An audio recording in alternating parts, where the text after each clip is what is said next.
souvent ton divin.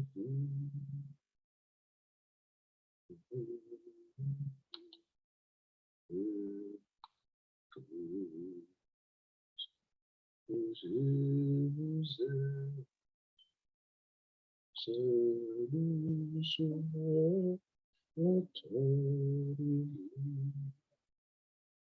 Je vous aime tous. Jésus est tout. Son regard se baisse sur nous. Sa douce voix l'entend de vous. Je vous aime tous.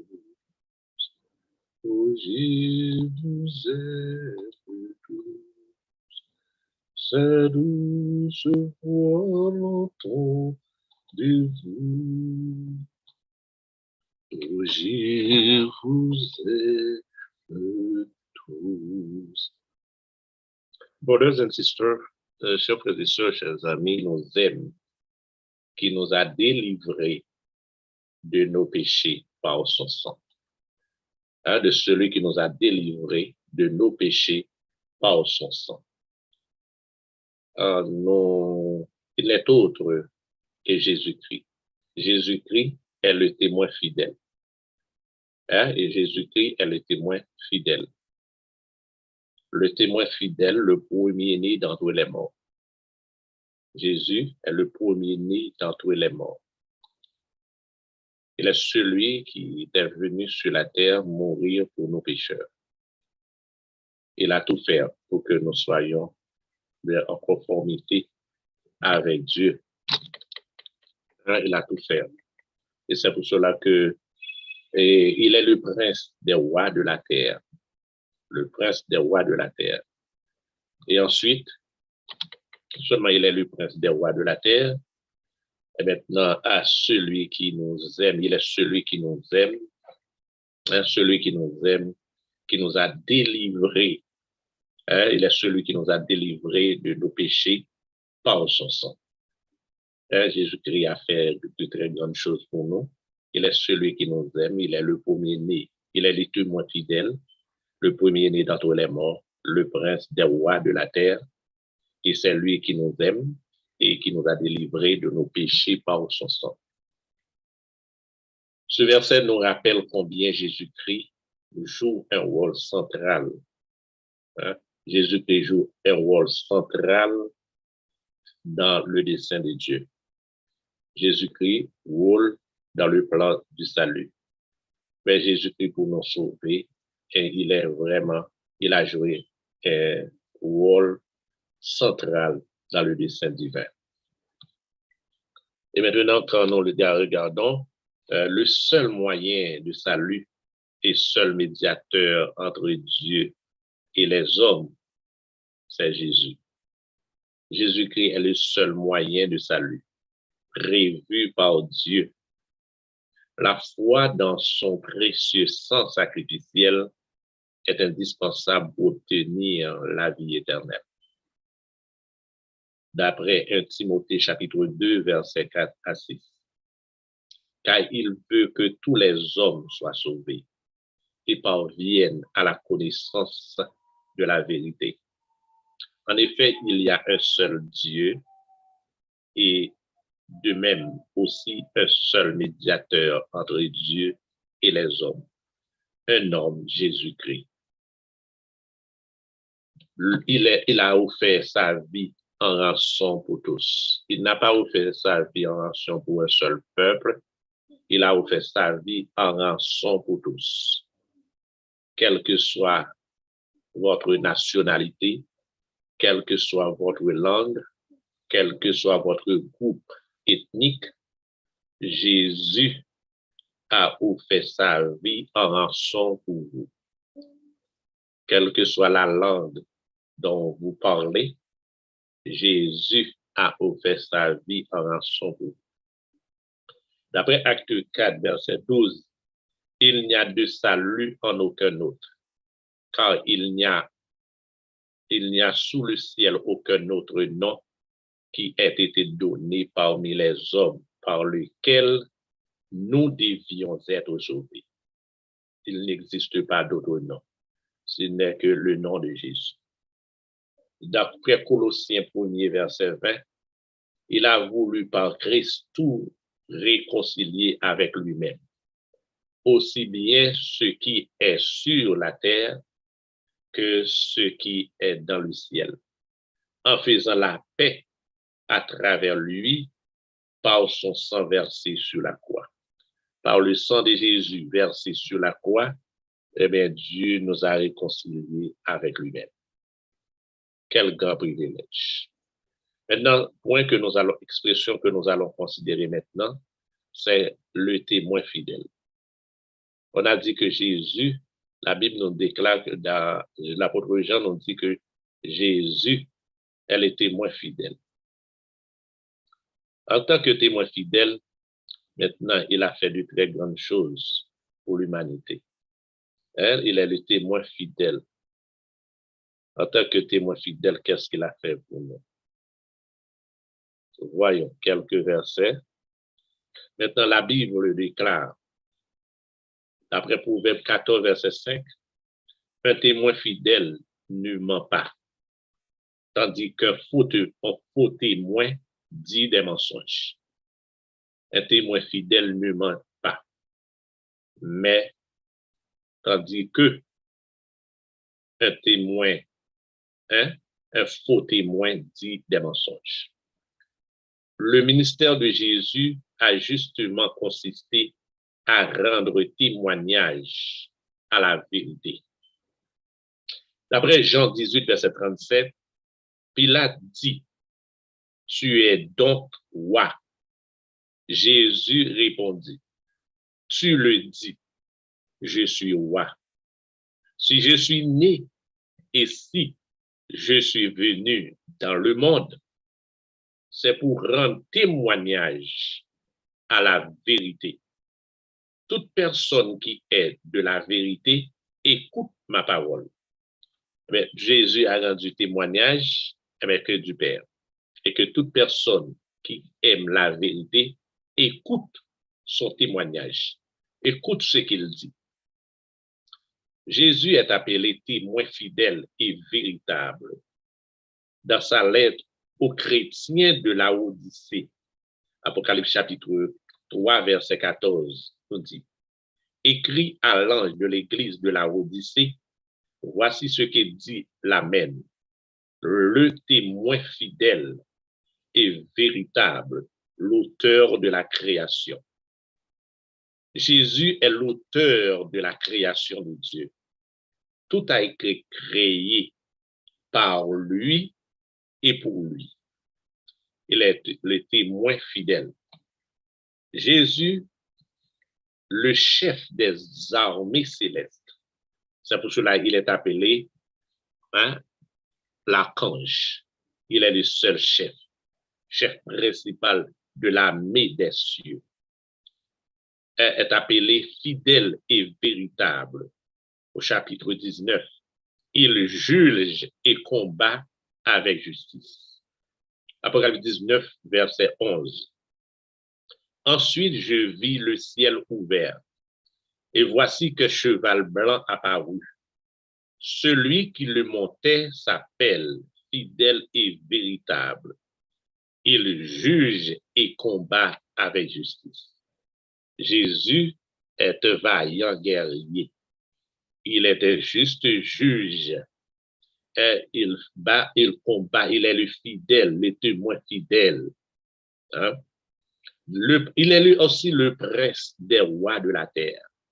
Jésus est le prince des rois de la terre. Voyons. Toujours dans le livre de l'Apocalypse au chapitre 19, nous lisons l'un des noms de Jésus, roi des rois et seigneur des seigneurs. Jésus est appelé roi des rois et seigneur des seigneurs. Apocalypse 19, verset 16.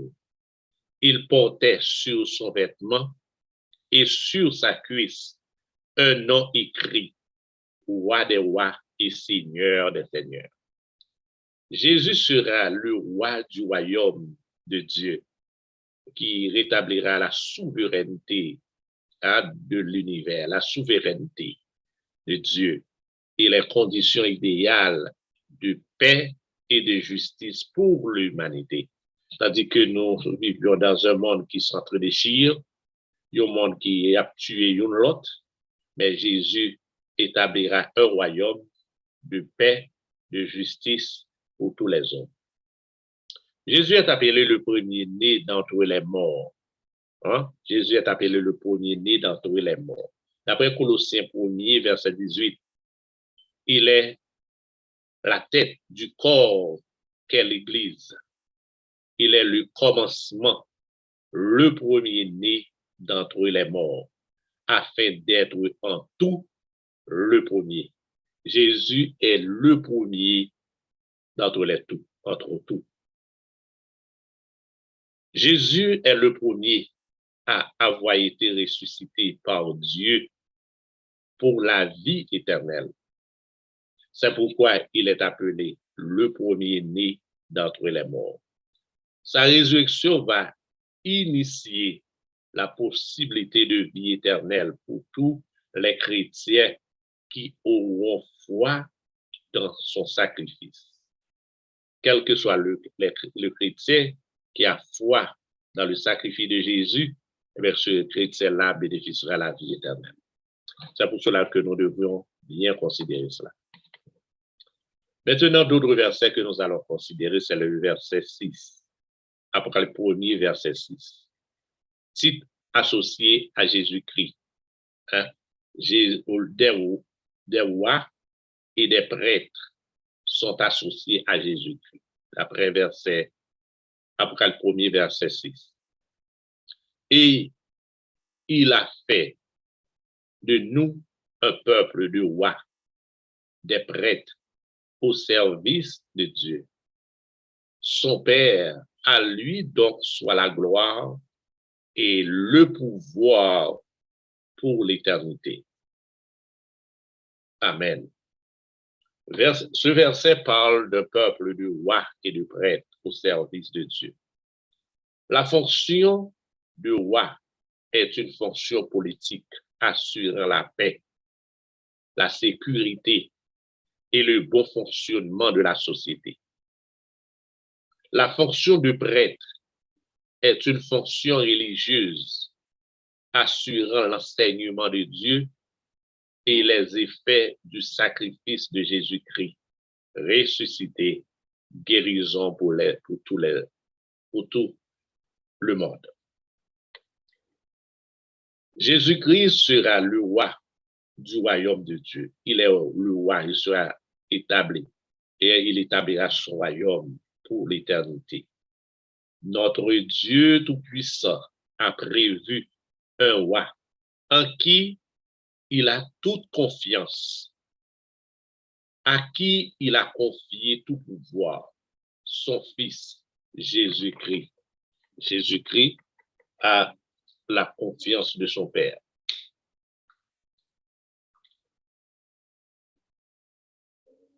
Jésus régnera avec puissance sur la terre, sur toute la terre.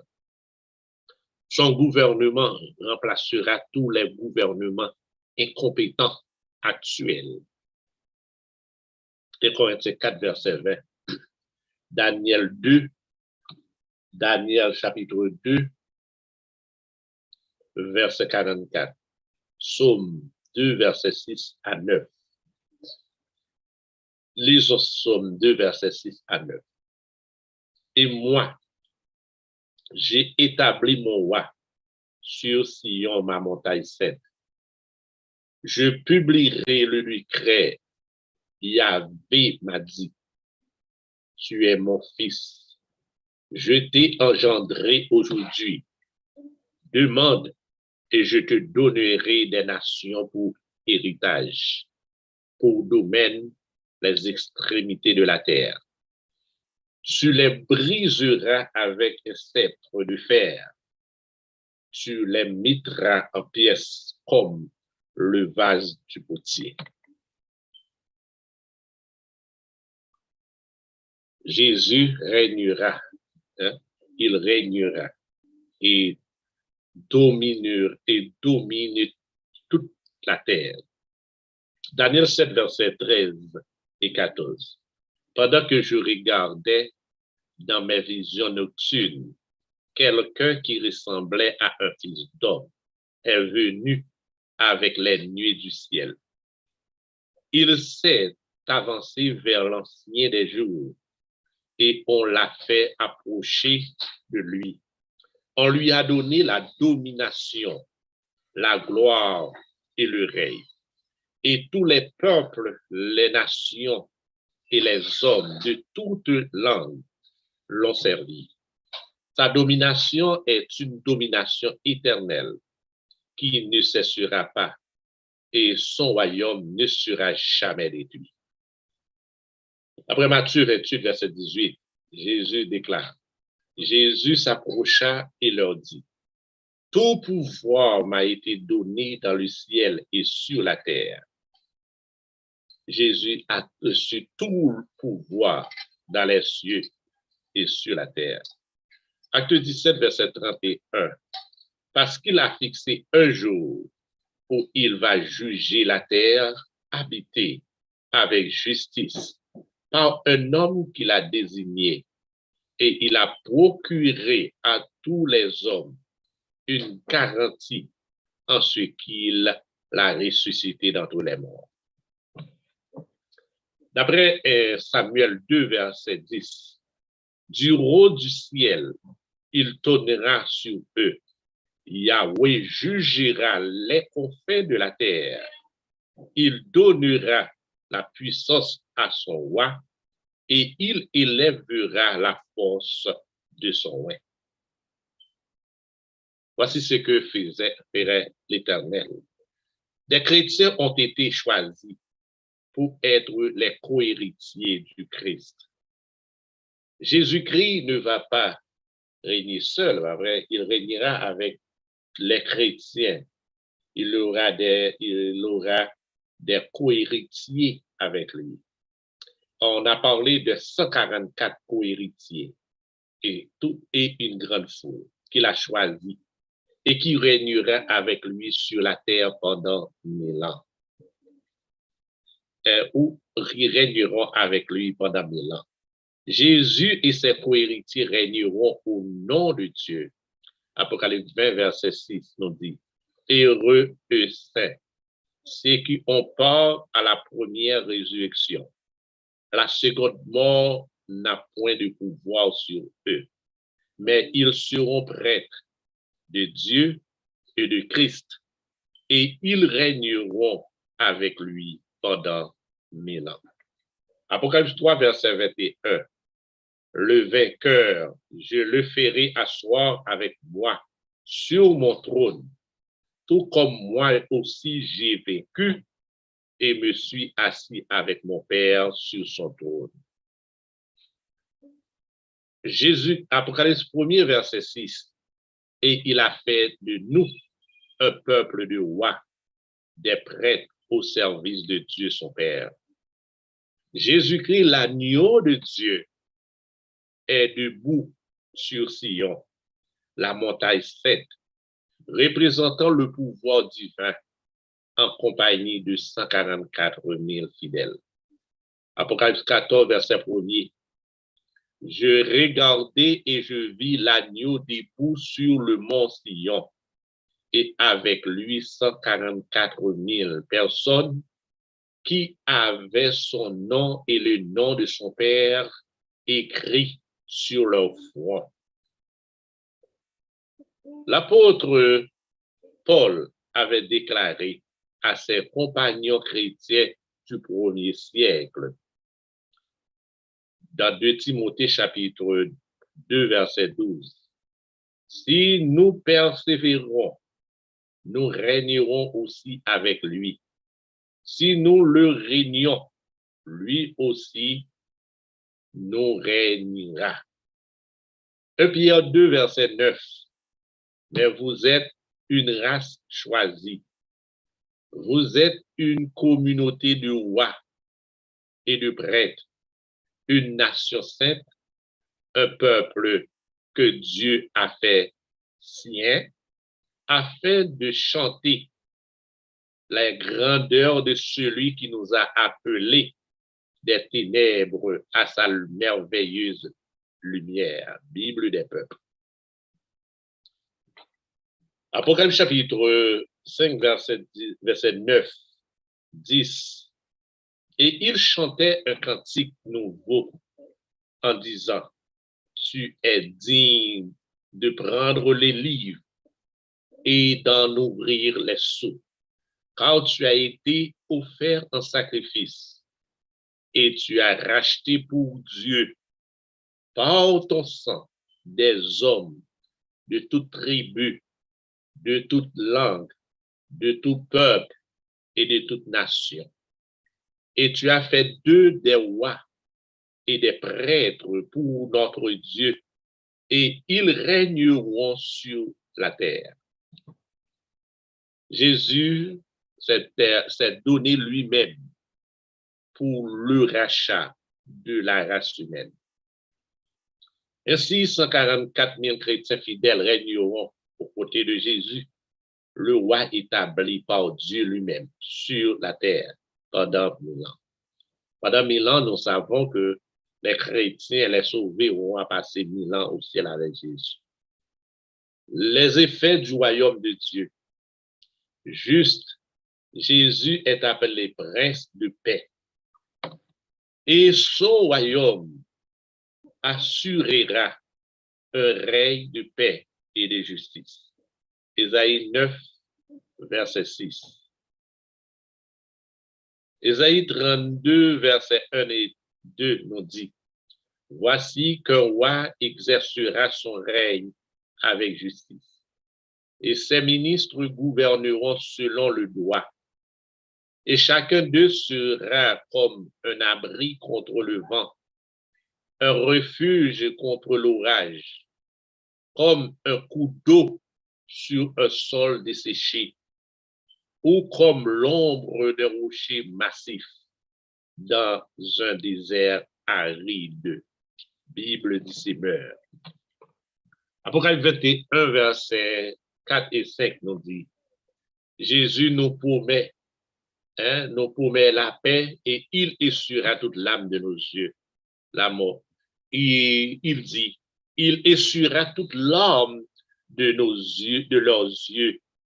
La mort ne sera plus et il n'y aura plus ni deuil, ni cri, ni douleur, car ce qui existait avant a disparu. Celui qui était assis sur le trône dit, voici que je fais toutes choses nouvelles. Il ajouta, écris cela, car ces paroles sont dignes de confiance et vraies. Ésaïe 2, verset 4 dit, il sera le juge des nations, l'arbitre d'un grand nombre de peuples. Ceux-ci montreront en pièces leurs épées pour en faire des socs de charrue et leurs lances pour en faire des ceps. Aucune nation ne prendra plus les armes contre une autre et l'on n'apprendra plus à faire la guerre.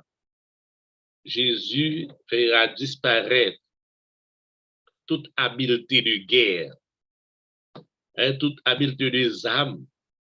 Maintenant, il aura la paix. Il sera le juge des nations, l'arbitre d'un grand nombre de peuples.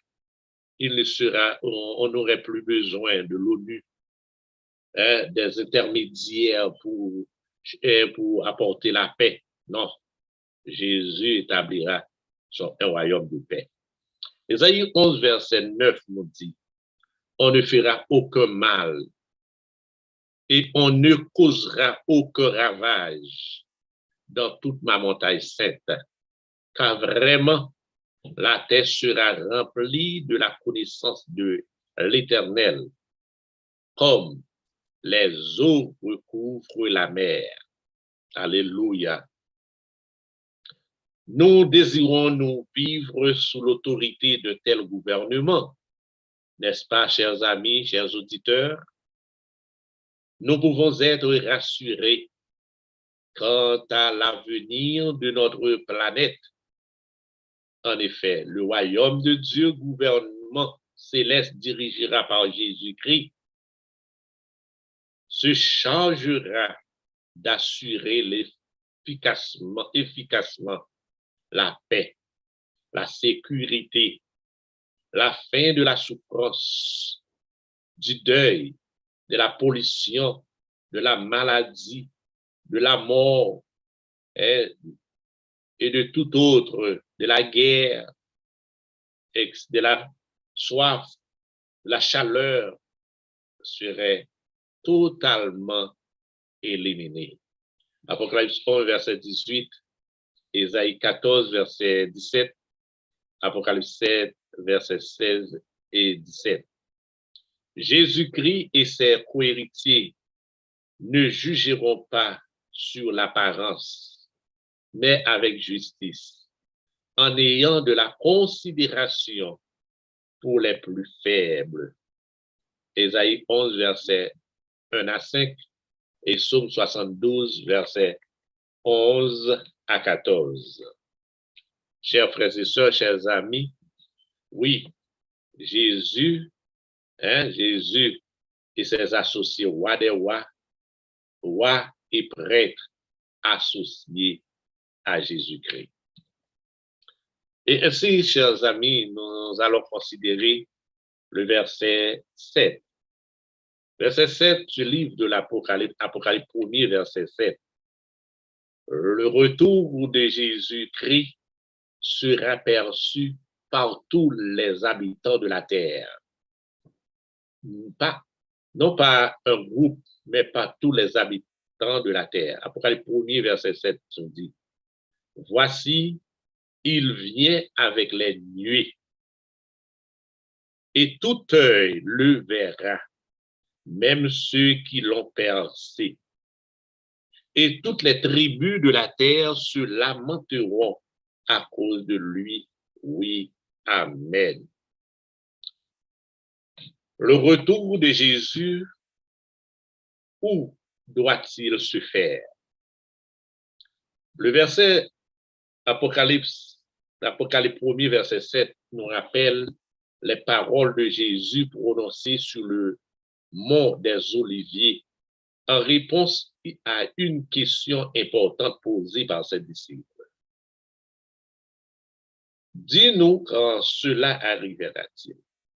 Matthieu 24, verset 3, il s'assit sur le mont des Oliviers. Les disciples vinrent en privé lui poser cette question. Dis-nous quand cela arrivera-t-il? Et quel sera le signe de ton avènement ou de ton retour et de la fin du monde? Les disciples de Jésus désirent en savoir davantage sur le retour du Christ qu'il associe à la fin du monde. Voici ce qu'il leur répond. Matthieu 24, verset 30. Alors le signe du Fils de l'homme paraîtra dans le ciel. Tous les peuples de la terre se lamenteront et ils verront le Fils de l'homme venir sur les nuées du ciel avec beaucoup de puissance et de gloire. Oui, ainsi, nous savons que Jésus viendra du ciel et son retour sera perçu par tous les habitants de la terre. En effet, tout œil le verra et toutes les tribus et tous les peuples de la terre se lamenteront à cause de lui. Pour quelle raison se lamentent-ils? Jésus vient demander des comptes et juger les habitants de la terre. Il vient avec puissance et gloire avec ses anges. Car Jésus demandera compte à tous les chefs religieux. Il demandera compte à tous les juges, à tous les gouvernements, à tous ceux qui détruisent la terre.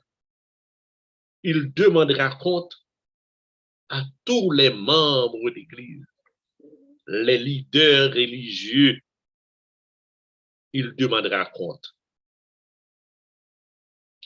Acte 16, verset 30, 31.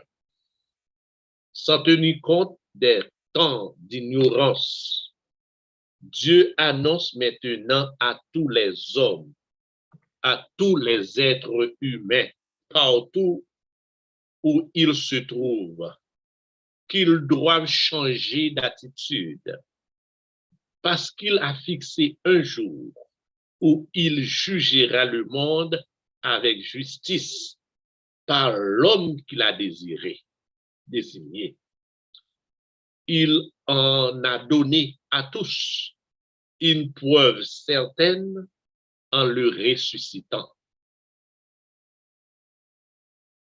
Matthieu 16, verset 27 nous dit, en effet, le Fils de l'homme est venu, dans la gloire, va venir dans la gloire de son Père avec ses anges. Et alors, il traitera chacun conformément à sa manière d'agir. En effet, le Fils de l'homme va venir dans la gloire de son Père avec ses anges, et alors il traitera chacun conformément à sa manière d'agir.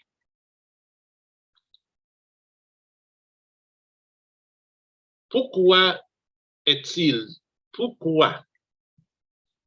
dit que ceux qui l'ont percé le verront? En effet, les hommes qui ont mis à mort Jésus à Jérusalem, de nombreux Juifs et les Romains qui ont cédé à leur demande, sont morts depuis bien longtemps. Alors comment le verraient-ils?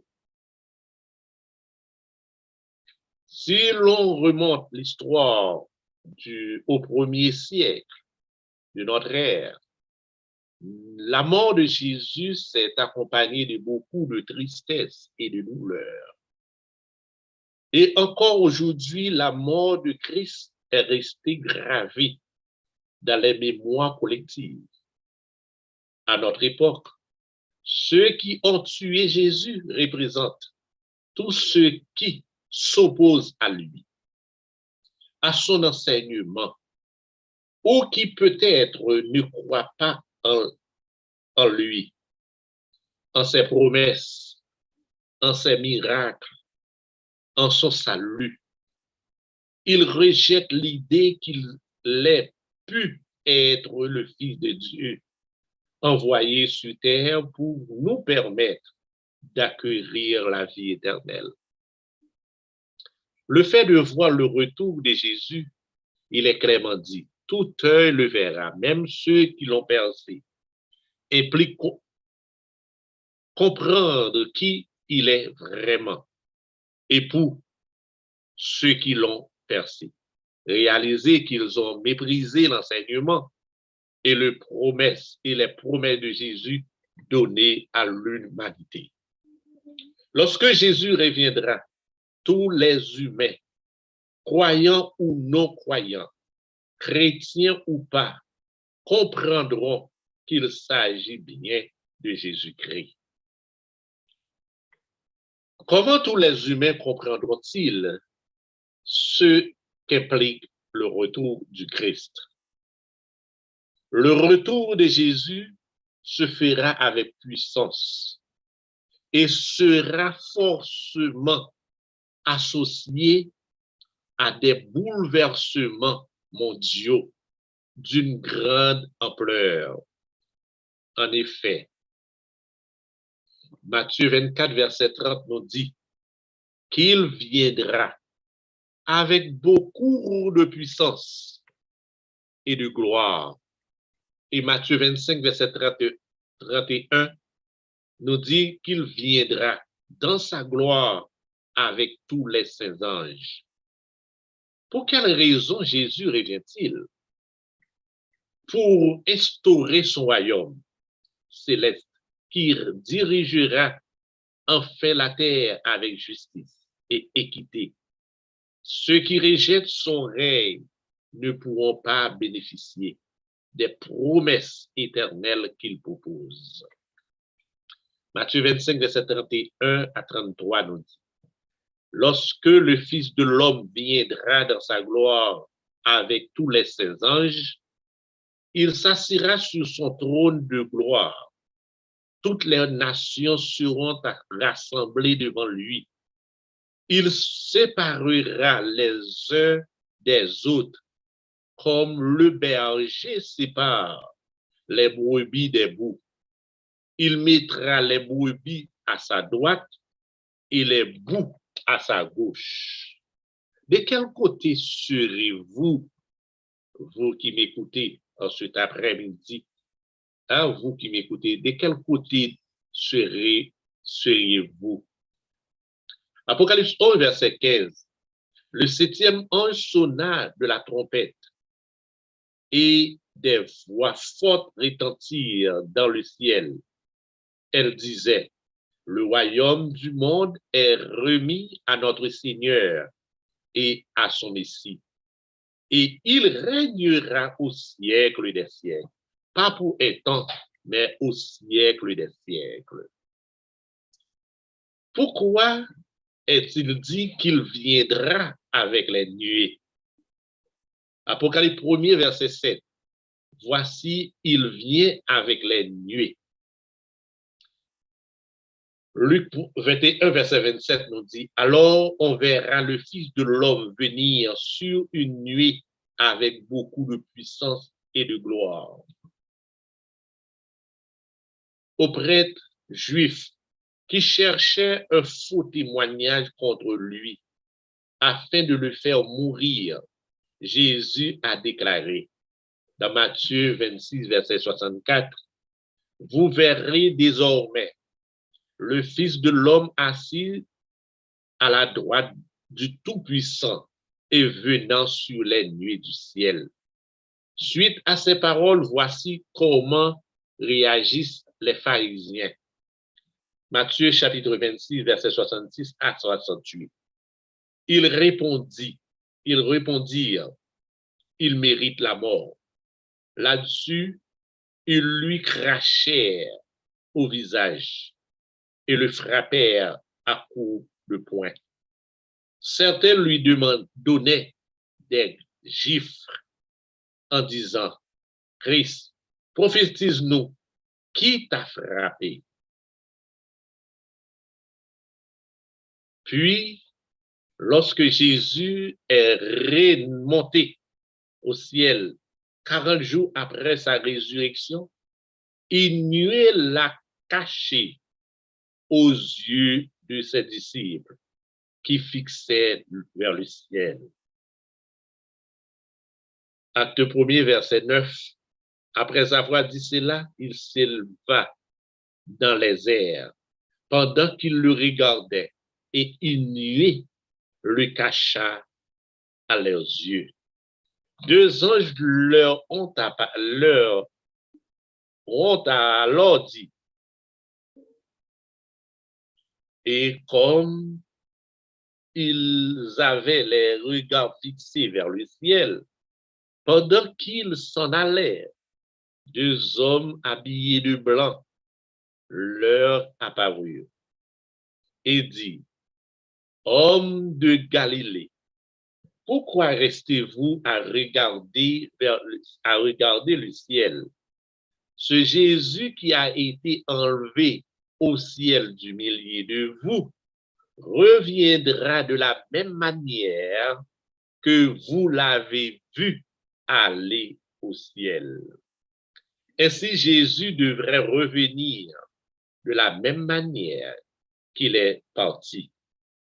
Qu'est-ce que signifie cela? Le prophète Daniel, en exil à Babylone, a décrit de nouveaux événements correspondant au temps de la fin. Dans l'une de ses visions prophétiques, il voyait Jésus qui vient avec les nuées du ciel pour recevoir la domination sur tous les peuples de la terre. Daniel chapitre 7, versets 13 et 14. Pendant que je regardais dans mes visions nocturnes, quelqu'un qui ressemblait à un fils d'homme est venu avec les nuées du ciel. Il s'est avancé vers l'ancien des jours et on l'a fait approcher de lui. On lui a donné la domination, la gloire et le règne. Et tous les peuples, les nations et les hommes de toute langue l'ont servi.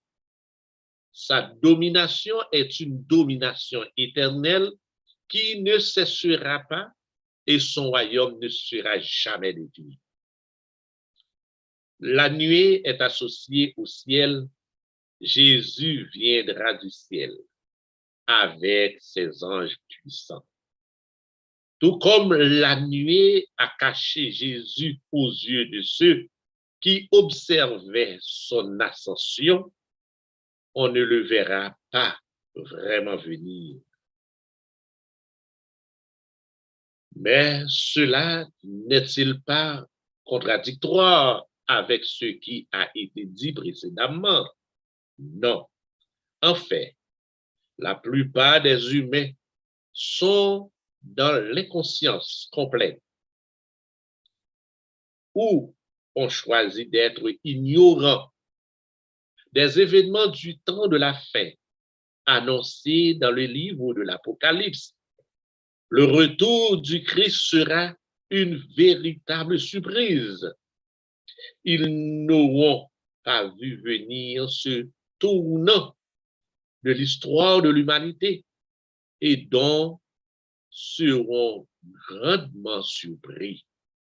Tandis que le temps change, des événements se déroulent sous nos yeux, les habitants de la terre ne prêtent pas attention. C'est le moment plus que jamais que nous devrions nous tourner vers l'horloge pour voir quelle heure est-il. C'est l'heure de nous réveiller. C'est l'heure de nous examiner. C'est l'heure de nous préparer, car il arrivera un jour où nous devrions rendre compte à notre roi ou à notre Seigneur, au grand juge de l'univers, car il demandera compte à tous. C'est pour cela, chers amis, chers frères et sœurs, nous devrions être vigilants. Nous devrions analyser nos actes et nos actions. Nous devrions nous examiner, car Jésus revient bientôt. Quand nous entendons, comme il disait dans sa parole, quand vous verrez l'abomination et la désolation dont a parlé le prophète, que ceux qui lisent fassent attention. Même dans le lieu saint, nous verrons des choses désagréables. Cela nous dit que Jésus va revenir. Ainsi, chers amis, chers auditeurs, nous arrêtons ici cet après-midi. Mais quand il viendra, tous comprendront qu'il s'agit bien de Jésus et que tout va changer de manière irréversible. Sa manifestation sera alors éclatante pour toute la terre. Toute la terre le verront et reconnaîtront que c'est bien Jésus. Hein? Toute la terre reconnaîtra que c'est Jésus. Le retour de Jésus sera perçu par tous les habitants de la terre. Apocalypse 1er, verset 7. Voici, il vient avec les nuées, et tout œil le verra, même ceux qui l'ont percé, et toutes les tribus de la terre se lamenteront à cause de lui. Oui, amen. Que Dieu vous bénisse tous et qu'il vous garde. Merci. Prions le Seigneur. Notre Père, notre Dieu, nous te remercions infiniment de ce que tu as été avec nous. Merci pour ta parole. Merci pour la lumière de ta parole. Merci pour ton Saint-Esprit qui nous éclaire et nous donne une vision céleste. Car nous voulons, Seigneur, vivre avec toi et nous préparer pour ce grand jour. Que tu nous donnes la paix, toi, le témoin fidèle, le véritable, le prince des rois de la terre. Toi qui reviendras établir ton royaume, d'aide dans ta grâce, nous aider à faire partir de ton royaume. C'est là notre grand désir. Et permettre à ce que Dieu, nous puissions nous arranger du bon côté, afin que quand tu reviendras, nous serons tous prêts pour t'acclamer comme roi des rois et seigneur des seigneurs. Non pas parmi ceux qui diront aux rochers et aux montagnes, tombez sur nous et cachez-nous, mais parmi ceux qui seront dans la joie pour chanter les merveilles de ta gloire. En Jésus, nous te prions. Merci, Seigneur. Amen. Ainsi achevé l'émission de cet après-midi, chers frères et sœurs, chers auditeurs. Que le Seigneur vous bénisse, qu'il vous garde et rendez-vous à la prochaine. Merci.